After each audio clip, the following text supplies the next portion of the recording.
Hello everyone, इस video में बात करेंगे about effective communication and 7 C's of effective communication की डिटेल में। So without wasting time let's begin. So effective communication किसे बोलते हैं और इफेक्ट कम्युनिकेशन कब इफेक्टिव होगा वो आप देखते हैं। सो इफेक्टिव कम्युनिकेशन उसे कहेंगे कि जिसमें सेंडर का मैसेज रिसीवर प्रॉपरली उसको अंडरस्टैंड करे और जिस इंटेंशन से मैसेज को कन्वे किया गया है उसी तरीके से वो उसको रिसीव करे, समझे, इम्प्लीमेंट करे, तभी इफेक्टिव कम्युनिकेशन कहलाएगा। So when the listener clearly understand the message, उसको सही तरीके से समझे जो कि स्पीकर का इंटेंशन था, तभी इफेक्टिव कम्युनिकेशन कहलाएगा। सो इसके अंदर डिफरेंट चीज़ें इन्वॉल्व होती है कि कम्युनिकेशन को इफेक्टिव करने के लिए सेंडर का भी बड़ा रोल है, रिसीवर का भी बड़ा रोल है। सेंडर का ये रोल है कि जो है मैसेज डिलीवर करने से पहले रिसीवर को माइंड में रखते हुए उस मुताबिक अपने मैसेज को कन्वे करे, वर्ड चॉइस, वोकैबुलरी, लैंग्वेज, तमाम चीज़ों को उस मुताबिक उसकी चॉइस होनी चाहिए कि रिसीवर आपका किस एज का है, एजुकेशन उसकी क्या है, जेंडर उसकी क्या है। उस मुताबिक जो है इन तमाम चीज़ों को रखते हुए माइंड में वो उसके साथ कम्युनिकेट करे। एंड देन रिसीवर का ये रोल है कि अपने critical thinking, knowledge, skills, experiences के बेस्ड पे उस मीनिंग को जो है जिस इंटेंशन से भेजा गया है या जो उसका रियल मीनिंग है उसी तरीके से उसको डिकोड करने की कोशिश करे। ठीक है, नो नीड टू कि अगर उस इंटेंशन को, उस मैसेज को उस तरीके से जिस मकसद के लिए भेजा गया है इस तरीके से डिकोड नहीं कर पाएगा तो उस मैसेज का मीनिंग ही चेंज होगा। सो जिसकी वजह से ऑब्वियसली मिसकम्युनिकेशन या मिसअंडरस्टैंडिंग हो सकती है। सो speaker message must be deliver clearly उसको डिलीवर किया जाए और लिसनर, रिसीवर जो है एक्टिव लिसनर होना चाहिए, सही तरीके से उस बात को सुने, समझे। और obviously these are applicable to both oral as well as written communication या इवन नॉन वर्बल कम्युनिकेशन में भी। सो इफेक्टिव कम्युनिकेशन के जो है बेनिफिट्स, फ़ायदे ये है, एडवांटेजेस ये है कि इसके अंदर क्विक प्रॉब्लम सॉल्विंग इन्वॉल्व होती है, बेटर डिसीजन मेकिंग होता है, वर्क फ्लो ईज़िली हो जाता है आपका और बिजनेस रिलेशंस अच्छे होते हैं, प्रोफेशनल इमेज आपका क्रिएट होता है। सो कुछ प्रिंसिपल्स है ये इफ़ेक्टिव कम्युनिकेशन के, जिनको 7 C's ऑफ इफ़ेक्टिव कम्युनिकेशन कहा जाता है। 7 C's मीन्स कि सच ऐसे क्वालिटीज़ है जो सारे सी से ही शुरू होते हैं। For example completeness, conciseness, consideration, concreteness, clarity, courtesy और करेक्टनेस। किसी भी कम्युनिकेशन में अगर ये 7 क्वालिटीज़ होंगे, सारे क्वालिटीज़ फुलफिल होंगे, करेक्टरिस्टिक्स होंगे, तभी आपका कम्युनिकेशन इफ़ेक्टिव कहलाएगा। सो लेट्स सी, ये सारी चीज़ें कॉमन है व्हेनेवर किसी भी टाइप ऑफ कम्युनिकेशन की आप बात कर रहे हैं। तो बेटर इफ़ेक्टिव कम्युनिकेशन होने के लिए ये 7 क्वालिटीज़, ये 7 C's किसी भी कम्युनिकेशन में होने चाहिए। Begin with the first one जो कि कंप्लीटनेस है। नाम से ही पता चलता है कि जो इंफॉर्मेशन आप प्रोवाइड कर रहे हो वो कंप्लीट इंफॉर्मेशन हो, कम्युनिकेशन कंप्लीट हो, आधी अधूरी नहीं हो। इट शुड कन्वे करे कि जो भी आप बात कहना चाह रहे हैं, ऑल द फैक्ट्स जो कि चाहिए रिसीवर को कि आप डिलीवर करें, आप उसको कन्वे करें और आप माइंड में रखें रिसीवर के माइंडसेट को, उसी मुताबिक आप उस मैसेज को डिलीवर करेंगे। सो कंप्लीट मैसेज के फीचर्स ये है कि कंप्लीट मैसेज तभी कहलाएगा जब इसके अंदर जो रिक्वायर्ड इंफॉर्मेशन है आपने दिया होगा। कोई क्रूशल, क्या कोई इम्पोर्टेंट इंफॉर्मेशन आपने मिस तो नहीं किया, या अगर कोई एडिशनल इंफॉर्मेशन देनी हो तो वो आप भी दे ले। एंड देन कोई क्वेश्चन या क्वेरीज ना छोड़े। ठीक है, तमाम चीज़ों को आंसर करते हुए आप बात कहते हो तो वो आपका कंप्लीट कहलाएगा। अगर आप कंप्लीटनेस चेक करना चाहते हैं तो आप खुद से ही पहले क्वेश्चंस पूछिए WH क्वेश्चंस वाले कि हु किसके साथ कम्युनिकेट कर रहे हैं, क्या कम्युनिकेट कर रहे हैं, कब कम्युनिकेट कर रहे हैं, कहाँ पे कम्युनिकेट कर रहे हैं, क्यों कम्युनिकेट कर रहे हैं, and how you are going to communicate. अगर आपका जो है मैसेज या जो कन्वे करना चाह रहा है वो तमाम इन क्वेश्चंस का आंसर दे पा रहा है, तो दिस मीन्स कि your information, your communication is complete. जिसमें हमने कहा था कि कोई क्रूशल इंफॉर्मेशन नहीं छोड़नी। एक बैड एग्जांपल ये है कि मैं कहता हूँ सेंड मी द फाइल्स, सो ये इनकम्प्लीट है। कौन से फाइल्स भाई? तो अगर कंप्लीट इंफॉर्मेशन देना चाहिए कि the sales report files for the March, मैं कहूँगा कि दिस मीन्स हाँ ये कंप्लीट है। देन कंसाइसनेस, दूसरा हमारे पास कंसाइसनेस आता है। कंसाइज से आप समझ रहे होंगे कि कोई भी चीज़ जो कि प्रिसाइज, शॉर्ट, रिलेवेंट हो तो उसे हम कंसाइज बोलते हैं। सो बीइंग कंसाइज होने का ये मतलब है कि आप वही कम्युनिकेट करें, उतना ही इंफॉर्मेशन दें जो कि चाहिए, न कम न ज़्यादा। कोशिश करें कि जो इतना सिंपल और लीस्ट कम पॉसिबल वर्ड्स में आप बोल सके, कम्युनिकेट कर पाए, कर ले, लंबा चौड़ा ना करें। इसके फीचर्स ये है कि आप हाईलाइट कर पाएंगे मेन मैसेज को, इररिलेवेंट डिटेल्स की कोई नीड नहीं है, आप एक्सेसिव इंफॉर्मेशन को अवॉइड कर सकते हैं या इररिलेवेंट इंफॉर्मेशन को इसके थ्रू अवॉइड कर सकते हैं। शॉर्ट या एसेंशियल मैसेज को लिमिटेड वर्ड्स के अंदर कन्वे करना है, और इससे क्या होगा, इससे आपका मैसेज मोर अट्रैक्टिव होगा, अपीलिंग होगा, इजी टू अंडरस्टैंड यानी कॉम्प्रिहेंसिबल होगा, और रिपीटिशन इसके अंदर नहीं होगी। सो कुछ जो है मैं आपको एग्जांपल देना चाहूँगा कि कुछ अगर वर्डी एक्सप्रेशन आपके पास है जिसमें बहुत सारे वर्ड्स इन्वॉल्व होते हैं, उनको स्क्वीज़ करते हुए आप उनको रिप्लेस करते हुए शॉर्ट एक्सप्रेशंस किस तरह यूज़ कर सकते हैं। फॉर एग्जांपल मैं कहता हूँ एट दिस टाइम, सो इसको शॉर्ट करते हुए इफ़ेक्टिव करने के लिए मैं कहूँगा नाउ।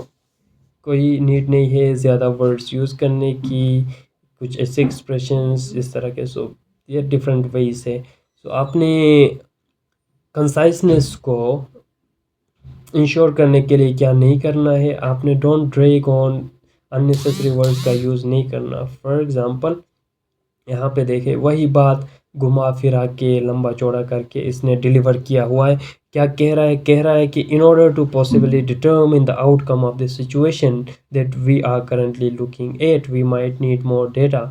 अगर इसको सिंपल कंसाइज बनाया जाए तो आप simply get straight to the point, उधर उधर की बातें ना करें, डायरेक्ट पॉइंट में ये कहना चाह रहा हूँ कि वी नीड मोर डेटा, बस simple, we need more data to determine the outcome, ख़त्म। अच्छा, यहाँ पे 1 मिनट में जूम आउट करूँगा।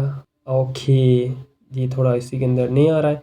ओके, कंसिड्रेशन हमारे पास आ जाता है। कंसिड्रेशन में क्या होगा, कंसिड्रेशन में आप माइंड में रखेंगे कि आपका रिसीवर क्या है, उसके एज, जेंडर, एजुकेशन या दूसरे एस्पेक्ट्स को माइंड में रखते हुए आप कम्युनिकेट कर पाएंगे। जो है हमने ये देखा हुआ था कि we have to communicate according to their mindset, कि किस तरह की बात हम कहेंगे तो उनको समझ में आएगा, उस मुताबिक हम अपने मैसेज को कन्वे करेंगे।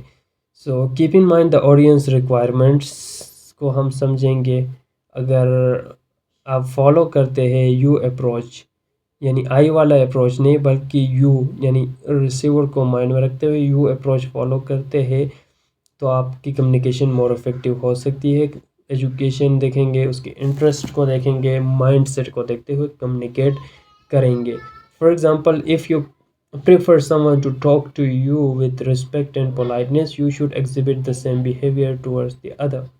अगर आप चाहते हैं कोई दूसरा आपसे रिस्पेक्ट से बात करे तो वही give respect and take respect वाली बात है। Just as that of the courtesy, one should be inherently empathetic to be show consideration, यानी आपको empathetic होना चाहिए। empathetic मीन्स कि आप दूसरों के सिचुएशंस को समझे, उनके फीलिंग्स को समझे, उनकी कदर करते हुए उनके साथ कम्युनिकेट करें।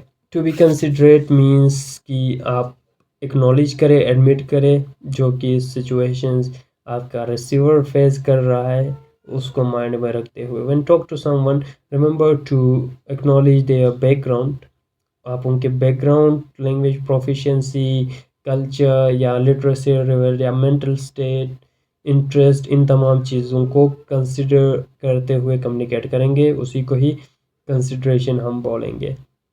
अच्छा, फिर हमारे पास करेक्टनेस आता है, कंक्रीटनेस आता है। कंक्रीट मीन्स कि सॉलिडिफाई समथिंग, जो कि विविड हो, क्लियर हो, सॉलिड हो यानी लॉजिकल हो। सो कंक्रीट मैसेजेस क्लियर होते हैं, they are supported with the facts, यानी हवाई फायरिंग नहीं करते, बल्कि जो भी लॉजिकल बात कहते हैं जो कि सपोर्टेबल हो विद द फैक्ट्स, तभी आपका मैसेज कंक्रीट कहलाएगा। झूठ नहीं बोलना, ओके, फैक्ट्स के साथ बात करनी है। It gives a laser focus to your message without being vague, यानी उसके अंदर कोई कंफ्यूजन ना रहे। सो एग्जांपल के थ्रू समझते हैं, स्पेसिफिक हो, लॉजिकल हो। कह रहा है सेव टाइम विद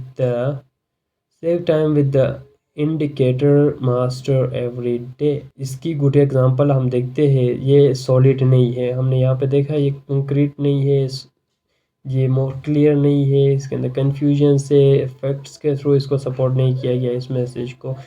वेरेज हम कंक्रीटनेस अचीव करना चाहें तो इसी मैसेज को इस तरह डिलीवर कर सकते हैं कि if you ever been late for a meeting, यानी उसका ऑडियंस का इंटरेस्ट लेने के लिए मैंने कॉन्टेक्स्ट बिल्ड किया कि अगर आप लेट होते हैं किसी मीटिंग में तो किस तरह ये इंडिकेटर मास्टर आपका टाइम सेव कर सकता है।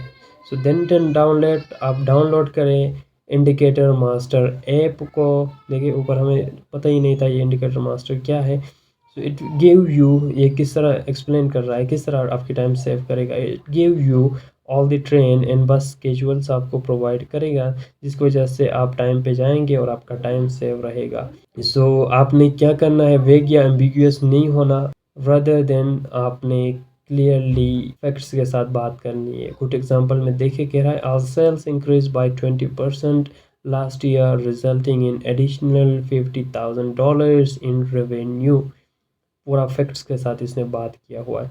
देन कम्युनिकेशन आपका क्लियर होना चाहिए, क्लैरिटी होनी चाहिए आपके मैसेज के अंदर, कि आप खुद ही कंफ्यूज ना हो कि मैं क्या कहना चाह रहा हूँ। पहले आप सेंडर खुद ही क्लियर होना चाहिए कि मेरा पर्पस क्या है, मैं क्या कन्वे करना चाह रहा हूँ, क्या मेरे इंटेंशंस क्या है। सो क्लैरिटी होनी चाहिए। Convey your message in easy to understand manner में कन्वे करना है, जो कि short and easy to understand हो। सिंपल सेंटेंसेस का आप इस्तेमाल कर सकते हैं अपने मैसेज को कन्वे करने के लिए। सो आप एग्जांपल के थ्रू समझते हैं। हमारे पास एक बंदा है क्रिस, वो अपने फ्रेंड जॉन को लिख रहा है, कह रहा है hi John, I would like to schedule a meeting with you in regard to yesterday's conversation. The topics you covered were great. I'd like to speak about them in detail. Please let me know regards kid. जबकि इसी का जो है, इसमें क्या problem है, इसके अंदर क्लैरिटी क्यों नहीं है इस मैसेज के अंदर।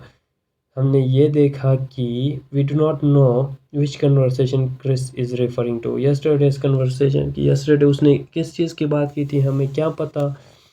सो वो क्लैरिटी नहीं है। दूसरा ये कि अगर Chris had met John on the multiple occasions, so that day कह रहा है, कौन से डे की बात कर रहा है वो भी स्पेसिफाई नहीं किया हुआ है इसने। सो क्लैरिटी नहीं है इस मैसेज के अंदर। फिर जो है एक और एग्जांपल के थ्रू समझते हैं, अगर उसी मैसेज को हम क्लियर वे में करना चाहे। गुड एग्जांपल की कह रहा है I would like to schedule a meeting with you in regards to your presentation और ईमेल मार्केटिंग, यानी उस कन्वर्सेशन के रिलेटेड टॉपिक्स जो कवर किए थे वो ग्रेड थे करंट क्लाइंट के साथ, कि आप कब अवेलेबल हो। सो इसी तरह गुड एग्जांपल में हमने कवर किया है। सो हमने क्या करना है, क्लैरिटी अचीव करना हो तो जार्गन का यूज़ नहीं करेंगे, कॉम्प्लिकेटेड वर्ड्स को अवॉइड करेंगे।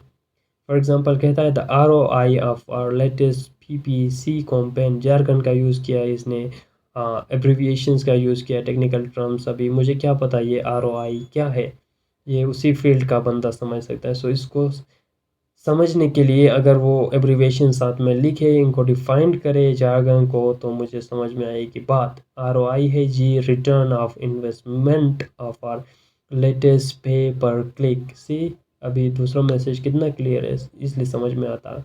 कर्टेसी होना चाहिए। कर्टेसी मीन्स शाइस्तगी, पोलाइटनेस। सो जब भी आप कम्युनिकेट करें कि आप फ्रेंडली वे में करें, पोलाइट हो, काइंडनेस, कोऑपरेटिवनेस, ये सारी चीज़ें आपके लहजे में नज़र आनी चाहिए। रिस्पेक्ट करें, जिसके साथ आप बात कर रहे हैं रिस्पेक्टफुली कन्वे करें। तो एक एग्ज़ाम्पल है, फॉर एग्ज़ाम्पल ये ग्रेग लिख रहा है अपने फ्रेंड सोजी को, कह रहा है I have notice that there are always delays in the orders. You need to focus on the orders department as priority. Please get all the orders created ASAP, यानी as soon as possible. So जो है यहाँ पे क्या problem है, यहाँ पे problem ये है कि इसके अंदर कर्टेसी नहीं है। देखें रूड वे में बात कर रहा है, कन्वे कर रहा है कि मैंने आपको नोटिस दिया था कि डिले क्यों कर रहे हो, ये वो। सो ऑब्वियसली सुनने वाला थोड़ा ये बात सुन के थोड़ा उसको अग्रेसिव हो सकता है, गुस्सा आ सकता है इस तरह का मैसेज जब वो रिसीव करता है। जबकि सेम मैसेज कर्टेसी के साथ पोलाइट वे में आप कहे तो ऑब्वियसली आपका रिसीवर उसको पॉजिटिव सेंस में लेगा और उस पर अमल करने की कोशिश करेगा। कह रहा है, देखिए कितना पोलाइट वे में कह रहा है, कर्टेसी के साथ, शाइस्तगी के साथ। Thank you for your work at the book fair, I have notice that. देखिए पहले अप्रिशिएट किया आपने, हो गया, कुछ कमी बेशी रह गई है उस काम में, उसको प्लीज़ क्लेरिफाई करें। सो ये कह रहा है वो बंदा कर्टेसी के साथ। सो अगर आपने कर्टेसी इंश्योर करना है, पोलाइटनेस इंश्योर करना है, तो प्लीज़ वर्ड चॉइस ऐसे करें, पॉजिटिव वर्ड्स का यूज़ करें, डायरेक्ट, ब्लंट या इनसेंसिटिव नहीं होना। आपने रिस्पेक्टफुल लैंग्वेज यूज़ करेंगे तो उसका इफ़ेक्ट ज़्यादा होगा, आपका काम भी चल जाएगा। देन करेक्टनेस, जो भी इंफॉर्मेशन दे रहे हैं वो फैक्ट के ऊपर बेस होनी चाहिए, उसके अंदर करेक्टनेस होनी चाहिए, एक्यूरेट लैंग्वेज होनी चाहिए, कोई ग्रामेटिकल मिस्टेक्स ना हो। ऑब्वियसली ग्रामर के एरर्स होंगे तो उसका भी नेगेटिव इंप्रेशन पड़ता है और समटाइम्स उस मैसेज का मीनिंग भी चेंज हो सकता है। सो प्रोफेशनल सेटिंग के अंदर प्लीज़ जब भी आप कम्युनिकेट करते हैं तो इंश्योर करें, ओरल कर रहे हैं तो करेक्ट प्रोनाउंसिएशन एंड लैंग्वेज, अगर रिटर्न कर रहे हैं तो तब भी प्रूफ रीड करते हुए, चेक करते हुए भेज देना है। फॉर एग्जांपल यहाँ पे एक मैसेज इसने लिखा हुआ है अपने बॉस को या व्हाट्सोएवर। सो देखें स्पेलिंग मिस्टेक्स किया हुआ है इसने, तो ऑब्वियसली ये करेक्ट नहीं है। सो इन मिस्टेक्स को अवॉइड। देन लास्ट, करेक्टनेस, ये इसी की बात कर रहे हैं। गुड एग्जांपल में उन्हीं मिस्टेक्स को आपने करेक्ट किया हुआ है। सो यही था 7 C's of effective communication. Thank you for watching this video.